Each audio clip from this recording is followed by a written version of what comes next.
parlok nengkong yathu yanga kanu ka sim card ba phi pendon kam Jio ne Airtel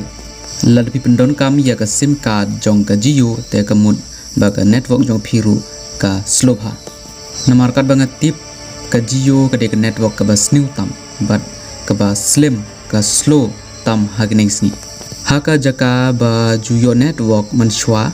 yanam yo network haka ta jaka menta denem day la de pitharai ba ka e ka banga ong kalong ka bade te like but share ya ka video hoi prolog Jio network ka de ka network ka bas new tam hakinik sni but halor kata ki door recharge ki nangkiu man lagasni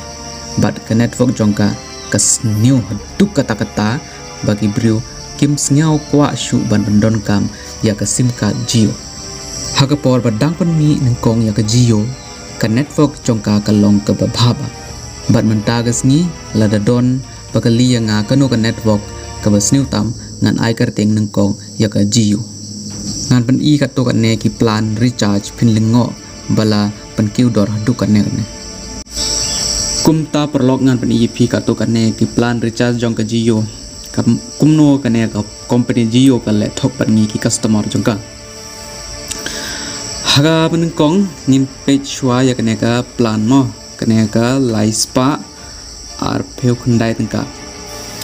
ha haune upnai baledip na recharge Katne ka plan lai spa ar pangno tengka tang ar spa khandai peu khandai tengka temen pat Haduh Katno kila Pynkiew ya Katne ka plan pio I kumno ka plan snew jong gine ki company Jio ka data ka ai waypoint 1 GB per day man lagasni but ka validity ka ai rp pras ni calls unlimited ya Katne ka recharge man shwangi di recharge ka ha ka dor ar spa khandai pyo khandai tangka man ta pat ki Katno pe pyo I Katno tangka ki Pynkiew ya Katne ka recharge lai spa ar pyo khandai tangka uf kono ka nyin le ni ki beduk Katne pat ka ar spa khandai pyo khandai tangka ka bangi ju recharge ka ar spa niaw pyo khandai tangka mendapat kila Pynkiew ya kendor jengka ar spa khandai pyo khandai tangka kaju hi kada taru ke waypoint 5 GB ka validity ru ar pyo pra sngi calls unlimited temen shwangi di recharge Katne haga dor ar spa niaw pyo khandai tangka mendapat kalalong ar spa khandai pyo khandai tangka ka buitu kine ki company ka benengkong ka company ka basnew tam ka Jio par ka network ka jongka ro ka snew